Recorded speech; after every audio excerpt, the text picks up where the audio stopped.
Alternative day. এমনকি যেখানে private office কিছু মলের ভেতরেও আছে অফিস পারপাসে, সেটা খুলবে, নট মল, কিন্তু অফিস খুলবে। হোটেল আমরা খুলতে বলছি সোশ্যাল ডিস্টেন্সিং মেনটেন করে, কারণ হোটেলে কিন্তু আলাদা আলাদা ঘরে থাকে, সুতরাং সোশ্যাল ডিস্টেন্সিংটা মেনটেন হয়। রেস্টুরেন্ট এখনই খুলবে না। ইন্টার ডিস্ট্রিক্ট বাস আমরা চালু করবো 21 তারিখ থেকে, এবং গভর্নমেন্টের যত বাস আছে গভর্নমেন্ট চালু করবে। আর প্রাইভেট যারা আছে তাদেরও অনুরোধ করবো সোশ্যাল ডিস্টেন্সিং মেনটেন করে যদি চালাতে পারেন প্লিজ চালান দয়া করে। এই সময়টা মানুষকে হেল্প করা আমাদের সবচেয়ে বড় কাজ।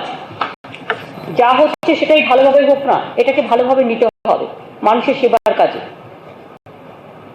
অটো 2 জন করে নেবে, সেটাও 27 তারিখ থেকে, এটা পুলিশ একটা মিটিং করে নেবে অটো ইউনিয়নগুলোর সাথে। মানে এই অটো রিক্সার কথা বললাম আর কি। খেলা চলবে বাট নো গ্যাদারিং। অনেকে আছে হয়তো লন টেনিস খেলে বা টেবিল টেনিস খেলে বা গল্ফ খেলে বা নানা রকম আছে যেগুলো 4-5 জন সোশ্যালি ডিস্টেন্সিং মেনটেন করেও হয়। সুতরাং সেই সময় বুঝবে যদি উইদাউট পাবলিক কেউ যদি করতে চায় করবে। আর আগে সোশ্যাল ডিস্টেন্সিং করে 7 জন অ্যালাউড ছিল, ওটা আমরা এখন 15 জন করলাম। বিয়ে বাড়ি থেকে শুরু করে মৃতদেহ নানা রকম ব্যাপার আছে, এটা করা হচ্ছে। Hair cutting, salon, beauty parlour এগুলোকে অ্যালাউ করা হচ্ছে, কিন্তু provided socially distancing, social sanitization. এবং একটা কথা বারবার বলি, নাপিত বন্ধুরা বা যারা চুল কাটেন বা নানা রকম কাজ করেন, যে ইকুইপমেন্টসটা ধরুন যে ইনস্ট্রুমেন্টটা আপনি ইউজ করছেন। আমি একটা রাজ্যে একটা কেস দেখেছিলাম, নাপিতদের এটা খুলে দেওয়া হয়েছিল বা সেলুনটা, একই কাছে দিয়ে 6 জনের চুল কেটেছিল, ফলে 6 জনই কোভিড হয়ে গেছে। প্রত্যেকটা কেস ওয়াইজে তাকে কিন্তু একটা স্যানিটাইজ করে নিতে হবে। কি করে স্যানিটাইজ করে সেটা নাপিতের বন্ধুরা তারা দোকানে জিজ্ঞেস করবেন, তারা বলে দেবে। এবং নাপিত এবং বিউটি পার্লার বিশেষ করে তাদের জন্য একটা গাইডলাইন্স আমরা দেওয়া উচিত, তারা কিভাবে স্যানিটাইজ করবে। এটা স্টেরিলাইজ অনেক সময় করে নেয়, আপনারা জানেন, ব্যান্ডেজ ট্যান্ডেজ যেটা অপারেশন বা হসপিটালে ভর্তি হলে করা যায়, এটা কি সিস্টেমে করবে সেটা বলে দেবে।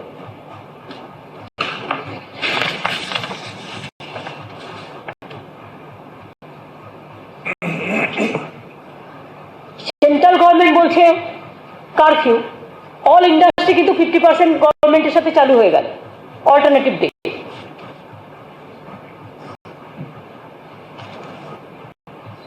আমরা একটা কথা বলছি যে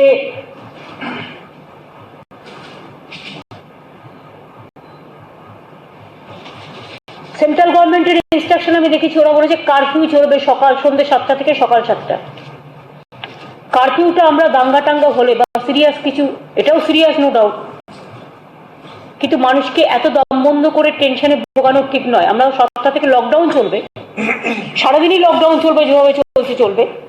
সন্ধ্যে 7টার পরে কেউ বাইরে থাকবেন না, এটা আমাদের কাছে আমাদের অনুরোধ থাকবে। আমরা যাতে কারফিউ আইনটা আপনাদের উপর না বলবৎ হয়, এটা মাথায় রাখবেন। আমরা অফিসিয়ালি কারফিউ ডিক্লেয়ার করছি না, কিন্তু লকডাউন চলবে। কাজে সন্ধ্যে 7টার পরে কেউ বেরোলে বা জমায়েত করলে সেখানে কিন্তু পুলিশ অ্যাকশন নেবে। সেটা যাতে না হয়, আপনাদের মুক্ত মনে মুক্ত বিশ্বাসে আমরা বাড়িতে ভালোভাবে থাকার জন্য আমরা অ্যালাউ করলাম। কারফিউ শব্দটা ঠিক ভালো লাগে না, খুব এমার্জেন্সি ছাড়া কারফিউ আমরা কখনো করি না। কাজে সবাই ভালো থাকবেন, এই জন্যই বলছি মনটা ভালো রাখবেন। এবং পাবলিক আমাদের খুব কোঅপারেশন করেছেন, সবাই, জনসাধারণ থেকে শুরু করে দোকানদার থেকে শুরু করে স্থানীয় মানুষ, ক্লাব, সকলে। এবং সামনে ঈদ আছে, আমি সংখ্যালঘু ভাই বোনদের ধন্যবাদ জানাই, কৃতজ্ঞতা জানাই, তারাও এই রমজান মাসে ফুল কোঅপারেশন করেছেন। ঈদের সময় প্লিজ দয়া করে করবেন, এবারটা তো জানেন লকডাউন করে দিয়েছে। কাজে আমাদের ইচ্ছে থাকলেও আমরা ঘরে যেভাবে প্রে করি আমরা সেভাবেই করব। কোনো অ্যাসেম্বলি যেহেতু বারণ করে দিয়েছে সেন্ট্রাল থেকে, লকডাউনে চালিয়ে দিয়েছে, আমি কারফিউ না করেও আপনাদের বলছি যাতে কোনো সম্প্রদায়কে নিয়ে কেউ রাজনীতি করতে না পারে। আসুন আমাদের দায়বদ্ধতা আমরাই পালন করি, যেভাবে আপনারা করছেন। আপনাদের অনেক অনেক ধন্যবাদ। দেখুন, পয়লা বৈশাখ আমরা করতে পারিনি, রমজান মাসও আপনারা বাড়িতে বসে করছেন, ঈদও হয়তো আপনাদের বাড়ির মধ্যে করতে হবে। আমি জানি এটা মানা খুব কঠিন, কিন্তু আমি এটাও বিশ্বাস করি আপনারাই পারেন এই অবস্থা থেকে যাতে কেউ কোনো চক্রান্ত করতে না পারে, ষড়যন্ত্র করতে না পারে, বদনাম করতে না পারে, অপপ্রচার করতে না পারে, আর বাংলাকে দোষ দিতে না পারে। সেই জন্য আসুন, আমরা সর্বধর্ম সমন্বয়ের মানুষ, আমরা একত্রিত হয়ে আমি আপনাদের আগামী ঈদ মোবারক, চাঁদ মোবারক জানাচ্ছি। সকলে ভালো থাকুন, সুন্দর থাকুন। আপনাদের ধর্মীয় সম্প্রদায়ের লোকেরাও অনেক দায়িত্বপূর্ণ রেসপন্সিবিলিটি পালন করেছেন। আমি সকলকে আমার মন্দিরের পুরোহিত থেকে শুরু করে, মসজিদের ইমাম থেকে শুরু করে, গুরুদ্বারা, গির্জা থেকে শুরু করে আমি সবাইকে কৃতজ্ঞতা জানাচ্ছি। সকলে ভালো থাকুন, সুস্থ থাকুন। আগামী দিন যাতে এই কয়েকটা দিন কষ্ট করলে যাতে ভালো হয়, তার কারণ হচ্ছে দেখতে পাচ্ছেন আমাদের অনেক লোক বাইরে থেকেও আসছে। আজকে প্রায় বাংলাদেশ থেকে ফ্লাইটে 160 জন এসছে, 70 জন। তাদের কোয়ারেন্টাইন করে রাখা হয়েছে। এর মধ্যে জেনে রাখুন, বাংলায় প্রায় 2 লক্ষ লোক বাসে, ট্রেনে তার উপরে এসে গেছে, 2.5 লক্ষ 3 লক্ষর মতো ইতিমধ্যেই। ট্রেনও এসেছে, বাসও এসেছে, প্রচুর। আমি বিভিন্ন রাজনৈতিক দলগুলোকে বলবো কোঅপারেট করুন, এটা রাজনীতি করার সময় নয়। কেউ কেউ ভাবছেন সস্তা রাজনীতি করার জন্য একে ওকে তাকে উস্কাই, দয়া করে উস্কাবেন না, কারণ ওটা উস্কাতে গেলে কিন্তু কোভিড-19টাকে, করোনাটাকে উস্কাতে হবে।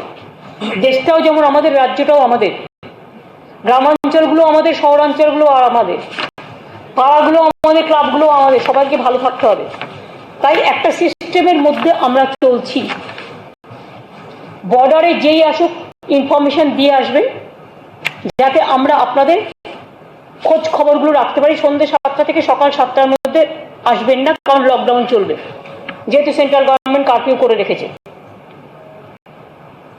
আমি ট্রেনের কথা আপনাদের আগেই বলেছি, আমাদের ইতিমধ্যেই 10টা ট্রেন, কটা এসছে এর মধ্যে? 16টা।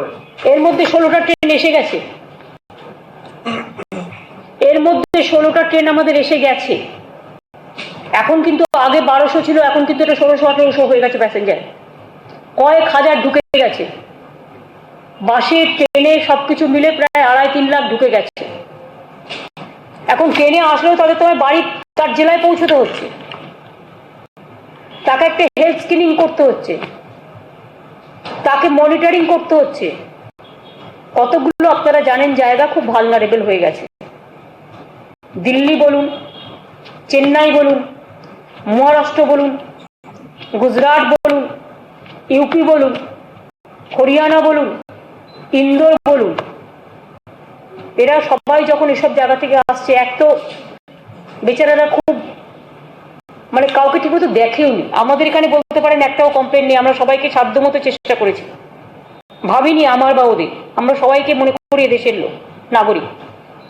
অন্যান্য অনেক জায়গায় খেতে দেয়নি, পাইনি, ভালো করে থাকতে পাইনি, ভালো করে ঘুমোতে পারিনি। মানে যারা মাইগ্রেন্ট ওয়ার্কার, খুব কষ্ট হয়েছে, অনেকে মারা গেছে। কিন্তু আমি তাদের অনুরোধ করবো ধৈর্য হারাবেন না, একটু ধৈর্য ধরুন। এত লোককে কেউ বলে দিচ্ছে 20 লাখ 25 লাখ, এটা ঠিক নয়।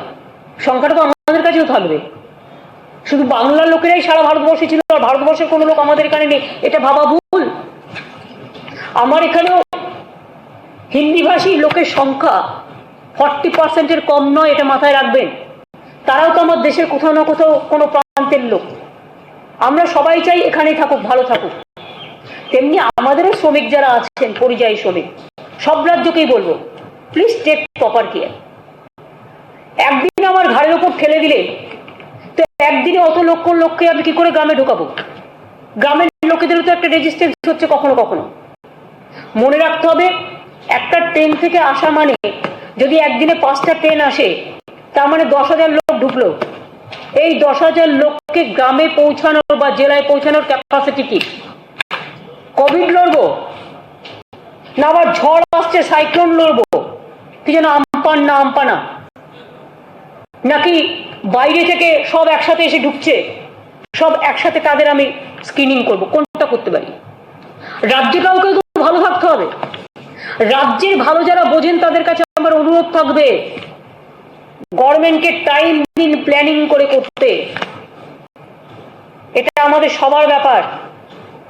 এখন যখন সবাই হুড়মুড় করে একসাথে আসতে চাইছেন, আমরা একটা প্ল্যান করেছি, এভাবে অনেককে আমরা নিয়েও এসছি। কেউ কেউ ঘোলা জলে মাছ ধরতে নেমেছেন, প্লিজ দয়া করে নামবেন না। আমাদের দায়বদ্ধতা আছে, দায়িত্ব আছে, যেহেতু আমরা ক্ষমতায় আছি। আপনাদের ক্ষমতায় নেই বলে আপনাদের কোনো দায়বদ্ধতা মানছেন না, যা তা বলে দিচ্ছেন। আমরা 105টা ট্রেন বলেছি অলরেডি, প্লাস 15টা এসছে, অর্থাৎ 120টা ট্রেন। 100টা ট্রেনের আমরা অলরেডি অর্ডার দিয়েছি, বুক করেছি। 15টা অলরেডি এসছে, তার মানে 115। আমরা 2-3 দিনের মধ্যে আরো 120টা ট্রেন চাইব, যাতে 15 দিনের মধ্যে আমরা 5-6টা করে ট্রেন ডেলি নিয়ে আসতে পারি। দেখবো আমরা সেটা রেলকে বলে, এবং এটার খরচা টোটালটাই রাজ্য সরকার বহন করবে। তাহলেও কিন্তু মনে রাখবেন, 235টা শুধু ট্রেন আসলো মানে কত লক্ষ লোক ঢুকছে বুঝতে পারছেন তো? 3.5-4 লাখ ওটাটাই ঢুকে যাবে, প্লাস বাসে বাসে আরো কয়েক লক্ষ ধরুন। কেউ কেউ বলছেন বাস পাঠিয়ে দিন, ওখান থেকে নিয়ে আসুন নিজের টাকা দিয়ে। আমি তাদের বলবো নিজেরাও একটু কিছু করুন, এটা রাজ্যেরও দায়িত্ব। এটা তাই বলা ছিল আগে, প্রথমে বলা হয়েছিল 1 মার্চ, এই হ্যাঁ 1 এপ্রিল না 1 মে বলা হয়েছিল, 1 মে। যে যে রাজ্যে থাকবে মাইগ্রেন্ট ওয়ার্কাররা, সেই রাজ্য তার দায়িত্ব নেবে। আমরা দায়িত্ব নিয়েছি, অন্যান্য রাজ্যে যারা ছিল তারা অনেকে খেতে পাচ্ছে না। এবং আরেকটা দায়িত্ব ছিল, আমার রাজ্য থেকে যদি কেউ যেতে চায় অন্য রাজ্যে, আমি তাকে পৌঁছে দেওয়ার ব্যবস্থা করব। তাহলে অন্য রাজ্যে যারা আছে তাদের আমার রাজ্যে পৌঁছে দেওয়ার দায়িত্ব তাদের। কিন্তু আমরা এটা করছি, অনেকে কিন্তু করছেন না। আমরা কিন্তু ইতিমধ্যে অনেককে পৌঁছে দিয়েছি, এবং মহারাষ্ট্র থেকেও রিকোয়েস্ট আছে, আমরা পৌঁছে দেবো, ঠিক করেছি। অন্য রাজ্যগুলোও আমাদের কাছে রিকোয়েস্ট থাকবে যে আমরা তো ট্রেনের টিকিটটাও কেটে দিচ্ছি, বাট আপনারাও একটু চেষ্টা করুন, সহযোগিতার হাত বাড়ানো। সবার কথা বলছি, আমিও যেটা করবো আপনিও সেটা করবেন, আপনিও যেটা করবেন আমিও সেটা করবো, কোনো ডিফারেন্স নেই, এই দুঃসময় কোনো ভেদাভেদ নেই। সুতরাং 235টা ট্রেন আমরা 15-20 দিনের মধ্যে আগের 100টা নিয়ে আমরা প্ল্যান করব, যাতে রেলওয়ে 15 দিনের মধ্যে এক দিনে 6টা করে ট্রেন ঢোকা মানে প্রায় আমার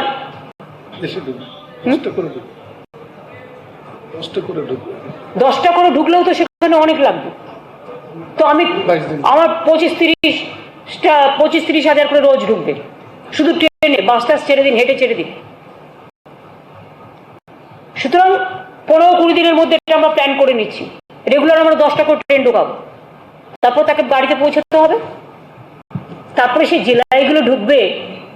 ওই রাজনৈতিক বন্ধুরা যারা বড় বড় কথা বলছেন, একবার ভেবে দেখেছেন সেই জেলাগুলোর সবাই যাতে ভালো থাকে, সেখানেও তো টেক কেয়ার করতে হবে।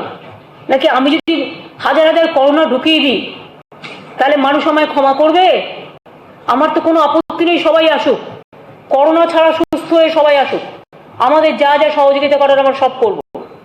কিন্তু কোনো কোনো রাজনৈতিক দল হঠাৎ এই সময় ঘোলা জলে মাছ ধরতে নেমে বড় বড় ভাষণ দিচ্ছেন, টিটকিরি করছেন, লোককে প্ররোচনা দিচ্ছেন, উত্তেজনা ছড়াচ্ছেন। তারা যখন পাওয়ারে ছিলেন তারা কি কি করেছিলেন আমার জানতে হবে। 2 হচ্ছে সেন্ট্রাল গভর্নমেন্টও যারা আছেন বড় বড় ভাষণ দিচ্ছে, লজ্জা করে না? আজকে মাইগ্রেন্ট ওয়ার্কারদের কাছ থেকে টাকা নিচ্ছে। আগে একটা ট্রেন প্রতি 10 লাখ 6.5 লাখ নিতেন, 7.5 লাখ, এখন আবার সেটাকে 10 লাখ করে দিয়েছেন। ঠিক আছে, সে আমরা সামলে নেব, যতটা দায়িত্ব নিয়েছি ততটা করে দেবো। আর এটাই আমরা ট্রান্সপারেন্সি মেনটেন করে, বাদ বাকি যারা থাকবে আস্তে আস্তে পরে দেখবো। আমি তো চাই নিশ্চয়ই আমার রাজ্যের লোকেরা আমার এখানে আসুক, কিন্তু আমাকে গ্রাম বাংলাগুলো কত লোক ঢুকতে পারবে, জেলা কতগুলো লোকের ক্যাপাসিটি আছে ঢোকানোর, কোন গ্রামে কত বাইরের লোক ঢুকতে পারবে, হট করে যাতে ফার্দার কোনো প্রবলেম না হয়, সেটাও তো আমাদের দেখতে হবে না? এতে আপনাদের সবার কোঅপারেশন চাইছি, দিস মাচ। আপনাদের বলি, এবার আমাদের সামনে যে গ্রাম বাংলার তো ইকোনমিক অ্যাক্টিভিটি শুরু হয়ে গেছে এবং আরো বেশি করে ইকোনমিক অ্যাক্টিভিটিও আমরা চাই। কলকারখানাও বলে দেওয়া হয়েছে এবং 50% অ্যালাউ করা হয়েছে এবং এসেন্সিয়াল কমোডিটিস তো অন্য সময়ও চলবে। এসেন্সিয়াল কমোডিটিস আপনারা জানেন, পেরিসেবল গুডস বা ফুডস বা এসেন্সিয়াল কমোডিটি, সেটার জন্য কোনো টাইম নেই। আর সাথে সাথে এই যে একটা আমপান আসছে, একটা দুর্যোগ, কিছুদিন আগে বুলবুল হয়ে গেল, সুতরাং রোজই আমাদের ঘাড়ের ওপর কোভিড নিঃশ্বাস ফেলছে, ওদিকে আমপান নিঃশ্বাস ফেলছে, ওদিকে বাইরে থেকে প্রচুর লোকের যাতায়াত, তার মধ্যে অনেক সিস্টারকে নিয়ে চলে গেছে শুনছি প্রাইভেট হসপিটালে। আরে প্রাইভেট হসপিটালও আমার রাজ্যের হসপিটাল। একটা নার্স তৈরি করতে 2 বছর 2.5 বছর টাইম লাগে, একটা ডাক্তার তৈরি করতে 4-5 বছর টাইম লাগে, একটা টেকনিশিয়ান তৈরি করতে ট্রেনিং দিতে টাইম লাগে, ল্যাবরেটরি তৈরি করতে টাইম লাগে, যারা সারাক্ষণ কাজ করে। সুতরাং আমরা একটা দেখতে পাচ্ছি যে প্রায় অনেক নার্সকে নিয়ে চলে যাওয়া হয়েছে এই সময়। আমি রাজীব সিনহা চিফ সেক্রেটারিকে বলেছি, দরকার হলে যাদের ওখান থেকে নার্স নেওয়া হয়েছে তাদের সাথে কথা বলুক, অন্তত প্রাইমারি কাজগুলো করতে পারে এরকম যদি তারা নিতে পারে কিছু লোকাল লোককে। অন্তত মেল নার্সও অ্যালাউ করে দেওয়া হয়েছে, লোকাল ছেলে মেয়েরা যারা অন্তত 7 দিনের শর্ট ট্রেনিংয়ে সার্জিক্যাল দিকে যাবে না, কিন্তু অ্যাটলিস্ট স্যালাইনটা দিতে পারা, এটা যা কাজটা শিখিয়ে দেওয়া, অক্সিজেনটা দিতে পারে। ভেন্টিলেটার পারবে না এখনই, অক্সিজেনটা দিয়ে দেওয়া ঠিক আছে, গাড়িটা শুধু হবে না, দেখে নিতে হবে কতগুলো সিস্টেম আছে। ধরুন ওষুধটা দেওয়া দেখে, প্রেসক্রিপশন দেখে, ধরুন টাইম টু টাইম কার টেম্পারেচারটা মাপা, এই যে কতগুলো ছোটখাটো কাজও আছে, কিন্তু এটা সিস্টাররাই করে, সিস্টাররা ছাড়া হয় না। যাদের হাতে কিছুই নেই তারা অন্তত 7 দিনের টাইম নিয়ে তারা একটা ট্রেনিং দিয়ে তারা কিছু মেল, এদের নার্স বলা যাবে না, বাট মেল হেল্পার বা মেয়েরা যারা মহিলা হেল্পার, এইভাবে করে তারা একটা যদি ভাবেন, আমার মনে হয় তাতে আমাদের কোনো অসুবিধে নেই। দেখতে হবে যারা সার্জারিতে কাজ করবে বা অন্যান্য জায়গায় সিরিয়াস, সেটা ট্রেন্ড হতে হবে। আর যারা এই ছোটো ছোটো কাজগুলো করবে সেখানে দেখিয়ে টেকিয়ে দিলে আমার মনে হয় এটা তারা পারবে করতে। ইভেন সাথে সাথে একটা মোবাইল অ্যাপ করে দেওয়া যে তাদের কি কি কাজ করা উচিত না উচিত, সেটাও তাদের একটা ভিডিওতে করে দেওয়া, যাতে অসুবিধা হলে সে সেটা দেখে নেবে বা সিনিয়রকে জিজ্ঞেস করে নেবে। এই এমার্জেন্সি সিচুয়েশনে এমার্জেন্সি লাইফ, যেহেতু 300-350 আমি শুনছি চলে গেছে নার্স বয়ে, তো কাজ করবে কি করে হসপিটালগুলো? বেলভিউও তো আমরা কাজ করাচ্ছি, আমরিও আমরা কাজ করাচ্ছি, আমরা সরকার থেকে নিয়েছি, আমরা টাকা দিচ্ছি এর জন্য, দিশানো আমরা নিয়েছি। সুতরাং ইভেন কেপিসি মেডিকেল কলেজেও আমরা নিতে যাচ্ছি, কাল থেকে শুরু হয়ে যাবে সম্ভবত।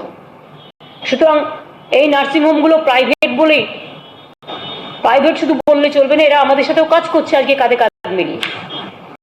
সুতরাং তাদের সমস্যাটাও সমাধান করার আমাদের সবাইকে দেখতে হবে। আমরা যেমন নার্স, টেকনিশিয়ান, হেলথ ওয়ার্কার যত বাকি ছিল এখানে ওখানে তাদেরও আমি নিয়ে এসেছি। আরেকটা আছে, অনেকে ধরুন রিটায়ার করেছে, আমাদের গভর্নমেন্টে যেমন আমরা নিয়ে নিয়েছি, এরকম মনে করুন যদি এখন কেউ নার্সের কাজ করতেন বা টেকনিশিয়ানের কাজ করতেন, হয়তো রিটায়ার করে চলে গেছেন কিন্তু এখন ফ্রি আছে, তারাও যদি অ্যাপিল করেন, তাদের তো একটা ট্রেনিং দেওয়া আছে, দে আর এক্সপিরিয়েন্সড, তারা একটা অ্যাপিল করতে পারে এবং তাদের প্রাইভেটও নিতে পারে, গভর্নমেন্টও নিতে পারে, যেখানে আমার সুযোগ আছে। কাজটা মোট কথা সবাইকে নিয়ে করতে হবে। এই পর্যন্ত আজকে আমার বলার ছিল। আর একটা কথা বলি যে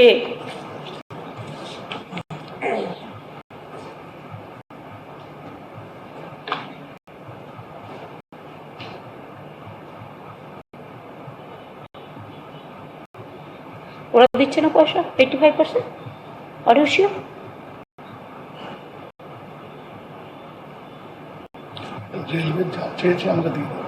হ্যাঁ, রেলওয়ে যা চেয়েছে সেই টাকাটা আমরা দিয়ে দিচ্ছি শ্রমিকদেরটা, জানি আমি, কারণ আমি এই সিস্টেমটা জানি, কাজ করেছি। এবার আপনাদের বলি, মাইগ্রেন্ট ওয়ার্কারদের যাদের আমরা নিয়ে আসি তাদের টোটাল ফেয়ারটাই আমরা দিয়ে দিচ্ছি, যাতে মাইগ্রেন্ট ওয়ার্কারদের কাছে না নেওয়া হয়। আর আপনারা কালকে আমাকে অনেকে জিজ্ঞেস করেছিলেন যে এত 4 দিন ধরে এত বিবৃতি হলো, আমি আগে মানুষকে বলবো, সাধারণ মানুষকে, নিজের কেয়ার প্লিজ নিজে নিন। আমি রিল্যাক্সেশন পেয়ে গেছি বলে আমি পাশাপাশি দাঁড়াবো, এটা দয়া করে করবেন না, হাত জোর করে বলছি। মনে রাখবেন, মাস্ক ইউজটা, এখন ধরুন আমি আপনাদের কাছে বসে আছি, সবাই মাস্ক পরে আছে বলে আমি তাই কথা বলছি বলে আমি একটু খুললাম, কিন্তু কথা বললেও আমি কিন্তু পরেও এটা করতে পারি, কোনো অসুবিধা নেই। দেখুন, আমি কথা বললেও করতে পারছি, কোনো অসুবিধে নেই। এটা অভ্যাস করতে হবে। মাস্ক পরা মানে হচ্ছে one must respect the other. একজন আরেকজনকে রেসপেক্ট দেওয়ার জন্য এই মাস্কটা পরা উচিত। কারণ আমি যখনই মাস্কটা পরলাম, আমি আমার নাক মুখটাকে আমি যেমন প্রোটেক্ট করলাম, আমার পাশে যারা আছে তারাও প্রোটেক্টেড হলো। দুই হচ্ছে গ্লাভস, জিনিসপত্র যারা বিক্রি করে এটা ওটা সেটা ছুটছে, এই ক্ষেত্রে গ্লাভসটা পরা উচিত।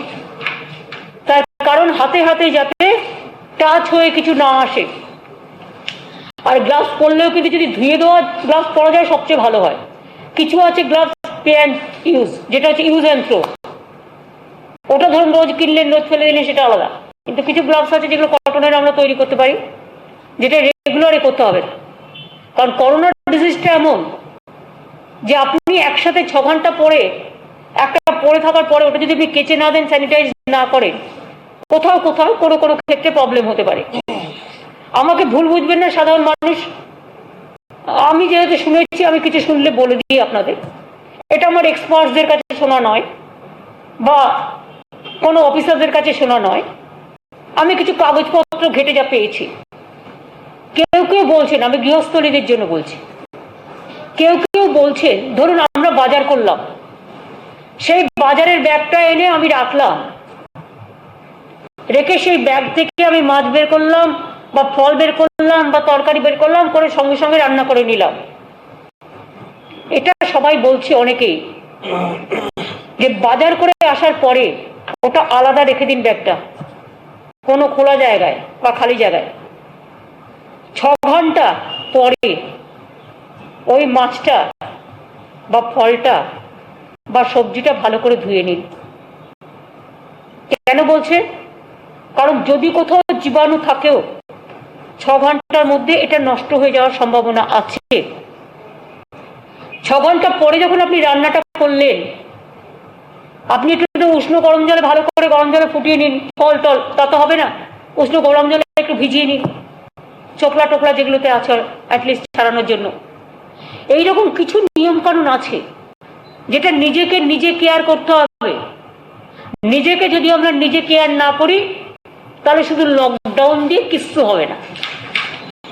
নোটবন্দি, ঘরবন্দি, দমবন্দি সব কিন্তু কোনো কাজে লাগবে না।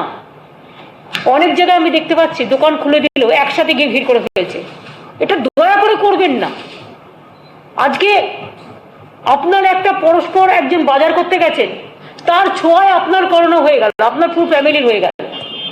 আপনাকে দেখতে হবে, তাতে আপনি টাইম 2 মিনিট টাইম লাগুক, তাতে যদি আপনি একটু দূরে দাঁড়াতে পারেন, তার শ্বাস প্রশ্বাস, তার টাচ যদি আপনার না লাগে, সেটা তো আপনার পরিবার বাঁচবে, আপনিও বাঁচবেন। এবং আপনি করোনা থেকে বাঁচাবার জন্য এই দায়িত্বটা দয়া করে গ্রহণ করুন। ঘরের মা বোনেদেরও বলবো, আপনারা খুব ইম্পর্টেন্ট রোল পালন করছেন। আপনারা বাচ্চাদের খেতে দিচ্ছেন, আপনারা রান্না করছেন, আপনারা অফিসে কাজ করছেন, আপনারা ঘরের এটা ওটা সেটা ছুটছেন। অনেক সময় দেখুন, আমি যে এখানে মিটিং করছি, আমার খেয়াল নেই হাতটা অনেকবার টাচ করে হয়েছে। আমরা এরকম করে বসি অনেক সময়, অর্থাৎ আমার কোনোইতে কি ঢুকলো আমি দেখলাম না, হাতটায় কি ঢুকলো আমি দেখলাম না। একটা চেয়ারে আমি বসলাম, তারপরে সে চেয়ারটা থেকে আমি চলে গেলাম, আরেকজনকে বসতে দিলাম। সেই চেয়ারটা যদি আমি স্যানিটাইজ করে না নিই, এটা তো হতে পারে কেউ একজন বাইরে থেকে করোনা নিয়ে এসছে, আমি সেটা পরিষ্কার না করার ফলে ওইটাতে হয়ে গেল।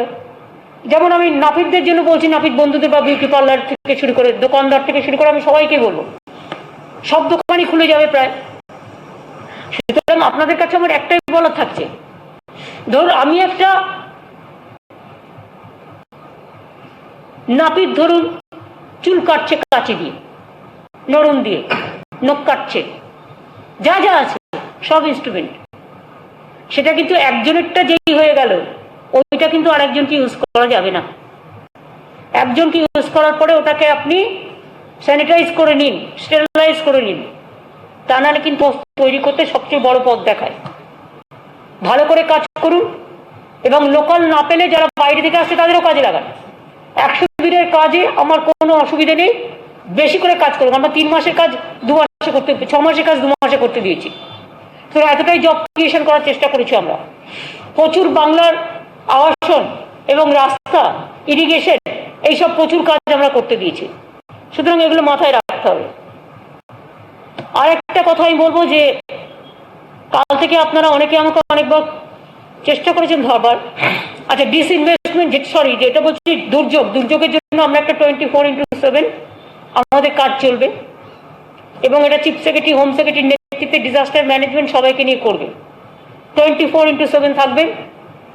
যারা বিশেষ করে সমুদ্র কূলবর্তী অঞ্চলে থাকেন বা যাদের বাড়িটা কাঁচা বাড়ি, পাকা বাড়িও একটু ভেঙে ভেঙে গেছে, অথবা মাটির বাড়ি বা একদম সমুদ্রের জলের পাশে থাকেন, ঝড়টা আমি শুনছি একটু চাপ বাড়ছে, অথবা এই 3-4টে দিন একটু সাবধানে থাকবেন।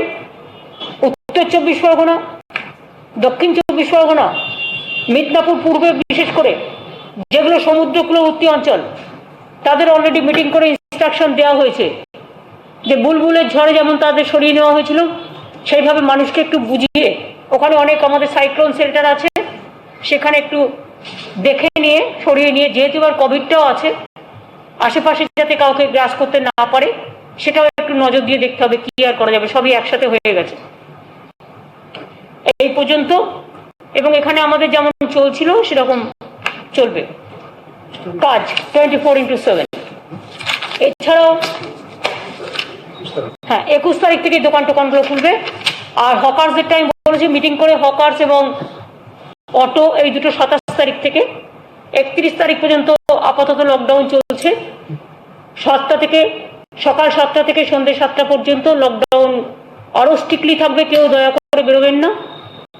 আর বাদবাকি সময়ও লকডাউন মেনটেন করে, সোশ্যালি ডিস্টেন্সিং মেনটেন করে চলুন, তাহলে আপনারও জীবন জীবিকা বাঁচবে। আর সরকারকেও এমন কোনো পদক্ষেপ নিতে হবে না যাতে মানুষের কোনো প্রবলেম হয়। আমরা কোনো প্রবলেম কখনো করতে চাই না। আমরা মনে করি মানুষকে বাদ দিয়ে কিছু হয় না। তাই কথায় কথায় বুলডোজ করা, কথায় কথায় কারফিউ করা, কথায় কথায় এমার্জেন্সি লাইক সিচুয়েশন করার পক্ষপাতী আমরা নই। কিন্তু যে ক্ষেত্রে আমাদের বাধ্য হতে হবে, আপনার কোনো আচরণ যদি বাধ্য করে, সেক্ষেত্রে আমাকে আইন শৃঙ্খলাটা কন্ট্রোল করতে হবে।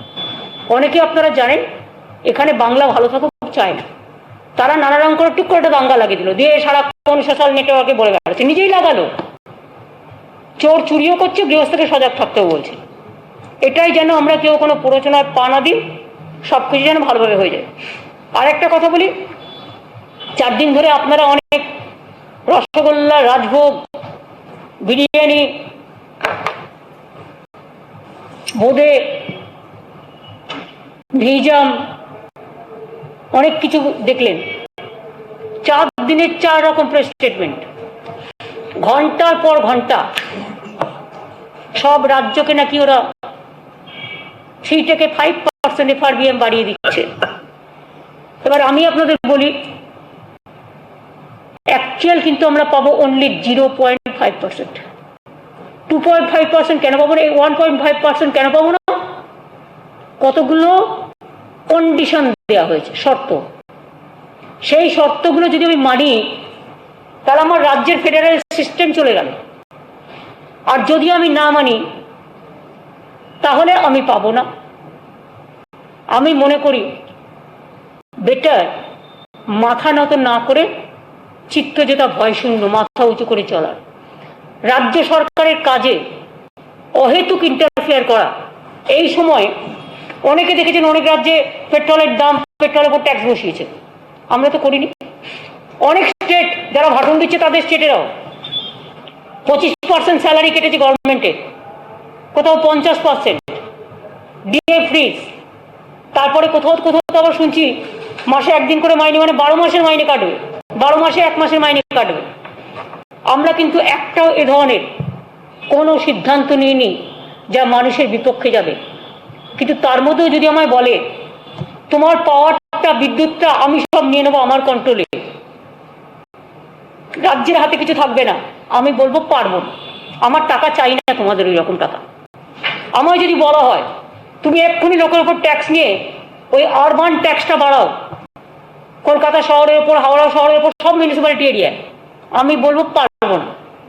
তৃতীয়ত আমায় যদি বলা হয় যে ডেটা দিতে হবে তাদের, তার কারণ তারা ছবি দিয়ে পাঠাবে আর তাদের প্রতীক দিয়ে পাঠাবে, তাই আমাকে তাদের কথা মতো মেনে নিয়ে আমাকে পিডিএসটাও বিলিয়ে দিতে হবে, পারবো না। যতক্ষণ থাকবো, যতদিন থাকবো, মানুষের বিরুদ্ধে করে আমি ক্ষমতা চাই না। মানুষের সাথে থেকে যে ক্ষমতা লাভবান হয় আমি সেই ক্ষমতার পক্ষে। আমি মানবিক মুখ নিয়ে রাজনীতি করি। আমি ইলেকশনের সময় একরকম আর ইলেকশনের বাইরে আর একরকম, এটা আমরা করি না। এবং সেই জন্য আপনাদের কাছে বলছি যে ওটা আর একটা অশ্বডিম্ব, 4 দিনে 4টে বড় জিরো, এ বিগ জিরো, কিছু নাই। না আছে রাজভোগ, না আছে রসগোল্লা, না আছে জিলিপি, আছে শুধু কাঁচকলা। এই হচ্ছে আমার ওপিনিয়ন, এটা আমি আপনাদের বলে দিলাম, কারণ এটা নিয়ে যা বলা হয়েছে টোটালটাই মিথ্যে। আর সবচেয়ে প্রবলেম কি, আজকের দিনে প্রিন্ট মিডিয়াগুলো আপনারা লেখেনও না সেভাবে কোনটা সত্য আর কোনটা মিথ্যে, কারণ কন্ট্রোল করা হয়। ফলে মিথ্যেটাই জনগণের কাছে সত্য হিসেবে আপনারা অনেকেই প্রতিষ্ঠিত করেন, ন্যাশনাল চ্যানেলগুলো তো করেই, সারাক্ষণ করে যাচ্ছে। সুতরাং ন্যাশনাল পেপারও অনেকেই করেন, তো জনগণের কথা তো কাউকে বলতে হবে নাকি, আর কোনটা অন্যায় কোনটা ন্যায় সেটাও বলতে হবে। কাজেই আমাদের ভাগ্যে কোভিড-19 যে দুর্যোগ, তা সামলাতে কিচ্ছু পাইনি, এটাই আপনাদের বলে দিলাম, এটাই আমার সর্বশেষ কথা। আমি 3টে কোশ্চেনের উত্তর দেবো, 1, 2, 3, সবাইকে নয়, নো, অনলি 3% আমি উত্তর দেবো। হ্যাঁ হ্যাঁ বলো। আর্থিক সংকটের মধ্যে কেন্দ্র তো কিছু দেয়নি, উপরন্তু বিপুলের টাকাটা পুরোটা পাওয়া যায়নি বলে শুনে যাচ্ছে। আপনি কি কাইন্ডলি বলবেন যে বিপুল বাবদ কত টাকা দিয়েছে এখনো পর্যন্ত? কারণ আরেকটা দুর্নীতির প্রাপ্ত চলেছে, সাংঘাতিক বিপর্যয় হতে পারে আসলে রয়েছে। তো এই পরিস্থিতি এটা আমার কাছে ডিটেলস এখন নেই, আমি জেনে বলবো। ওরা কি করছে, ওরা বলে দিচ্ছে তোমাদের কাছে, শুনুন, ডিজাস্টারের একটা ফান্ড স্টেটের কাছে থাকে অলওয়েজ। আগে যেটা হচ্ছে ডিজাস্টার হলে দিত, কিন্তু আগে একবার দিয়ে দেয় বছরে, সেই টাকাটা থেকেও বলছে তুমি অন্য কাজ করো। তো ডিজাস্টার হলে যাবে কোত্থেকে? এই যে বলেছে মাইগ্রেন্টদের জন্য যদি ঘর দিতে হয় ওখান থেকে দেবে, ওখান থেকে দেবে কোত্থেকে? একটা পারপাসে তো একটা টাকা আছে। ধরুন আপনি আপনার একটা ঘর আছে, যে ঘরটা আপনি থাকেন, আপনাকে যদি বলো ওই ঘরটা ছেড়ে দাও 6 মাসের জন্য, তো 6 মাসের জন্য আপনি কি ওটা নিজে ছেড়ে দিয়ে নিজের রাস্তায় থাকবেন, ওখানে থাকতে দেবেন? তাই কি হয়? সুতরাং এগুলো চিরকালই হয়। আমি এখনই এটা নিয়ে কিছু বলবো না। Let us see the situation, then I let you know. না, আমি ডিজিটালের কোনো সিরিয়াস আমি ডিজিটালের উত্তর দেবো না, কারণ এখানে দেওয়ার সময় ডিজিটাল, তারা আমাকে বলেছে যে একটা বললে অন্যরা আছে তারা উত্তর চায়, সুতরাং একজনকে আমি বলবো না। কারণ তুমি কিন্তু যে সাংবাদিক হিসেবে এখানে ছিলে, যে পেপারে, সেটাই তুমি এখন নেই। আমি যখন বলবো ডিজিটালকে সবাইকে বলবো, আমি একজনকে ডিফার করবো না।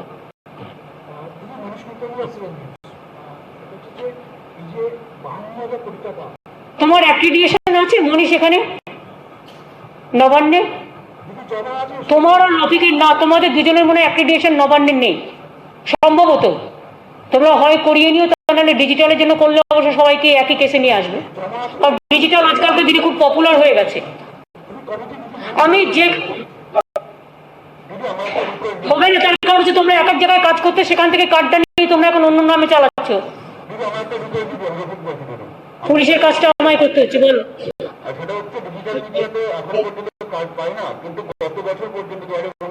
আমি এটা একটা, যখন আমি ডিসিশন নেবো, আমার আইএনসি সেক্রেটারি আছে, তখন আমরা ডিসিশন নিয়ে তোমাদের জানাবো। আমি ডিসক্রিমিনেট করবো না, করলে আমি সবারটাই করবো। বল। প্রধানমন্ত্রী হলো, আপনি 53,000 কোটি টাকা বলেছিলেন, তার আগে চিঠি দিয়েছিলেন, 4 দিন ধরে আমরা শুনলাম ডায়ালগ, কিন্তু 1 টাকাও এসছে আমাদের রাজ্যে কিছু জানিয়েছে? 4 দিন তো বন্ধ ছিল, তিনি বলেন। আমি বললাম তো 4 দিন ধরে আমরা দেখেছি টোটাল একটা বড় শূন্য, মানে হাফ, মানে 0.5 যেটাতে কিচ্ছু হবে না, ওইটুকু আমরা পেয়েছি। যেখানে আমাদের পাওয়ার কথা ছিল ওরা বলেছে 3 to 5 দিচ্ছি, কোথায় সেটা? 1.5 এর মধ্যে যে কন্ডিশন দেওয়া হয়েছে, বিদ্যুৎ দপ্তর সব ওরা টেক ওভার করে নিয়ে নেবে, মিউনিসিপ্যালিটিতে সব জিনিসের দাম বাড়াতে হবে, আরো কিছু কিছু আছে, পিডিএস ওদের হাতে চলে যাবে প্রায়। এইসব তো আমি মানতে পারি না ভাই। আমার রাজ্যের লোক খেতে পাবে না, আর আমি কি নিজেকে বিক্রি দিতে পারি ভাবে? তাই বললাম তো 3 to 5 যেটা আমরা বলেছিলাম বারবার, আমি নিজেই বলেছিলাম, টুইট করেছিলাম, সেটা দিলে তো বুঝলাম যে একটা একটুখানি অন্তত কনসেশন করেছে, সেটাও দেয়নি। 0.5, ক্যান ইউ ইমাজিন?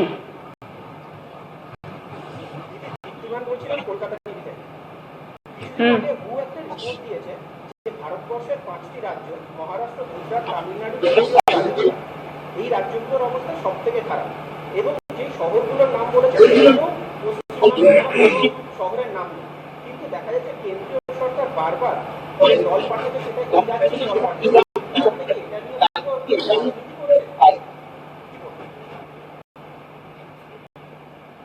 কখনো কখনো জানেন তো, সব জানতে হয়, শুনতে হয়, বুঝতে হয়, বাট অপেক্ষা করতে হয়।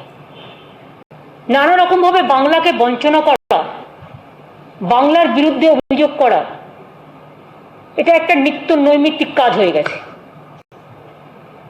এবং আমি মনে করি সব রাজ্য ভালো থাকুক, বাংলাও ভালো থাকুক, যেখানে যার প্রয়োজন তাকে সেটা সাহায্য করা উচিত বলে আমি মনে করি। আমি তো সলিডারিটি জানাচ্ছি সব রাজ্যের প্রতি, কিন্তু central government must give their solidarity to Bengal also.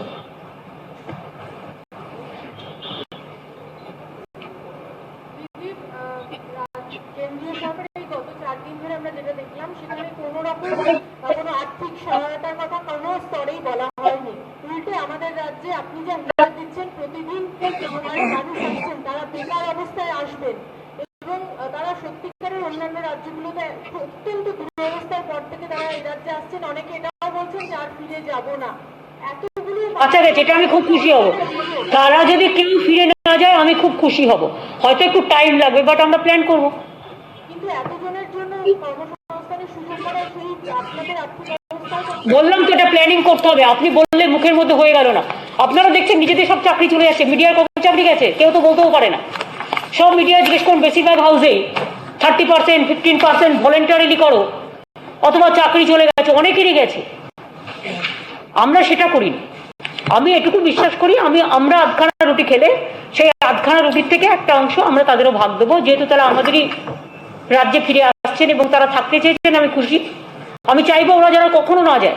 তাতে হয়তো একটু টাইম লাগতে পারে, টাইমে আমরা প্ল্যানিং করে নেবো, no problem.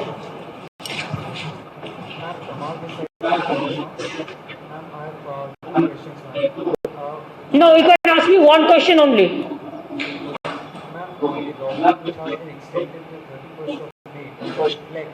Failure on part of central government. Initially they did not and one after the other the lockdown has been extended.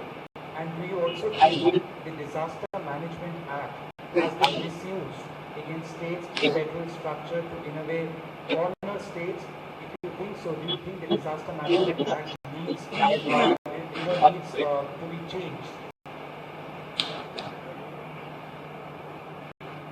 There is a time for everything. Now they have already applied for this Disaster Management Act, and through this act, yes, they are interfering in federal structure, no doubt of it. But let us watch the situation. Then only I'll tell you. When the situation will come at proper time, I'll give you the details to you. And lockdown, yes, we obey the guidelines of the central government, but state have their own power also, their own limitation also, their own jurisdiction also, and law and order is the state subject. So state can also implement their own activity. So we are trying our best to see that corona should not attack us politically. Ma'am, Mr. Sharif from A9. Ma'am, approximately can you please tell what is the total number of people being evacuated from the coastal area due to cyclone, and total number of island centers being made, because this time operation will be shorter because social distancing precautions should be maintained to put all the into the Aida center? That in disaster you have to see if there is a fire, then everybody is to save their life first. That is the priority. You don't think for social distancing and all this. This is another challenge. It depends on the situation. We have already instructed all of our district magistrate and the officials to work for 24/7, and they have already started evacuation program. Now we can request the people, we cannot do it forcefully. But we are requesting all the people who are staying in front of Bay of Bengal to evacuate them from there to a relief center, flood center there. The DMs are being requested. Cyclone center. Ashabul বলছিলাম Now we have three types of emergency. One is COVID-19. Second is migrant workers, they are coming all. Because I have to give the buses for reaching their district. Number three, this cyclone. These three. Let us see who is more powerful. But I believe that at the end of the day, people is more powerful. With the blessings of people and dua and ashirwad, স্নেহ ভালোবাসা, আমরা জিতবো, এটা আমি মনে করি। Thank you মনীষ। মনীষ, নাও তুমি একটা কোশ্চেন করো। তোমাকে একটা অপশন দিলাম, তুমি এসে বলেছো বেচারা, বলো। তোমাদের কার্ডগুলো সিস্টেম করে নিও, বলো। দিদি একটা আপনার কাছে অনুরোধ, যতদিন না এই সিস্টেমে আসছে আমাকে এখানে আসার অনুমতি আছে। এটা আমি করতে পারবো না, তোমাদের অ্যাক্রিডিটেশন কমিটি আছে, প্লিজ টক টু বিশ্ব মজুমদার এন্ড আদার্স। হ্যাঁ, আমি ইন্টারফেয়ার করি না গো তোমাদের কমিটিতে, তুমি ওদের সাথে কথা বলে না।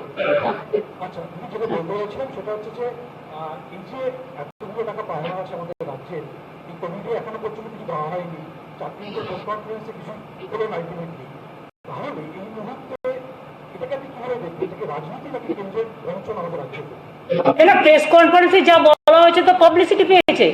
তোমরা তো সারাক্ষণ 2 ঘন্টা 3 ঘন্টা 4 ঘন্টা, তোমাদেরও তো কিছু খবর নাই, তোমরা সারাক্ষণ ওইটাই করে যাচ্ছ। তাতে বরঞ্চ সিরিয়ালগুলোর পপুলারিটি বেড়েছে। বলো। দিদি আশাপুর বলছিলাম যে আপনি যখন বলো। রাজ্যের প্রাপ্য মর্যাদার কথা বারবার বলছেন, যুক্তরাষ্ট্রীয় কাঠামো রক্ষা করার কথা বলছেন, তখন আজকেও যে দিল্লিতে অমিত শাহ যে বৈঠক হয়েছে আমফান, তাতে রেসিডেন্ট কমিশনারকে ডাকা হয়েছে, এবং আমরা যেটা জানতে পারলাম সেক্ষেত্রে রাজ্যকে অবচরে রেখে অন্ধকারে রেখে এটা করা হয়েছে। এটাকে আপনি কিভাবে দেখছেন? না, অ্যাকচুয়াল আমরাও ইনফরমেশনটা পেয়েছি, তার কারণ হচ্ছে আমিও কিছু জানি না, সিএসও কিছু জানে না। নিয়ম হচ্ছে যদি রাজ্যের কোনো সরকারের কোনো অফিসারকে ডাকতেও হয়, সেটা থ্রু সেক্রেটারি, চিফ সেক্রেটারি ডাকতে হয়। চিফ সেক্রেটারি, হোম সেক্রেটারি অনেক সময় আমার সাথে আলোচনা করে নেয়। কিন্তু আমি যখন দেখলাম যে একটা মিটিং হচ্ছে, ডিজাস্টারের meeting is okay, that is not the problem, কিন্তু প্রোটোকল মেনে এটা করা হয়নি। যেটা হচ্ছে যে তোমাকে একটা সিস্টেম মেনে করতে হবে। তোমার কাগজে, তোমার যদি আমায় কিছু বলতে হয়, তোমার নিউজ এডিটারকে আমি বলবো, তোমাকে হয়তো সামনাসামনি বললাম, বাট তাদের থ্রুতে তোমাকে আমি কোথাও একটা ইনভাইট করছি, তুমি করবে কি করবে না সেটা তুমি জিজ্ঞেস করে নেবে ওদের। সেরকম স্টেটেও মনে রাখতে হবে চিফ সেক্রেটারি আছে, হোম সেক্রেটারি আছে, চিফ মিনিস্টার আছে। Neither is been asked, just residential কমিশনারকে ডেকে নেওয়া হয়েছে, আমি কখনো শুনিনি ভাই। আমাকেও আইনটা ভালো করে দেখতে হবে। এটা আনকনস্টিটিউশনাল বলবো কিনা আমি জানি না, প্রোটোকলেতে নেই এবং এটা অসৌজন্য। এবং আমি মনে করি যে সামলাবে রাজ্য, সবটাই করেছে রাজ্য। ইতিমধ্যে বিভিন্ন জেলায় দুর্যোগ টিম থেকে শুরু করে এসডিআরএফ, এনডিআরএফ সব পাঠানো হয়েছে, অথচ একজন রেসিডেন্সিয়াল কমিশনারকে ডেকে তিনি কি করবেন? তিনি রাজ্য চালাবেন? এটা আমার মনে হয় হোম মিনিস্টারকে আইদার কেউ মিসলিড করেছে, ওর ভগবানই জানে।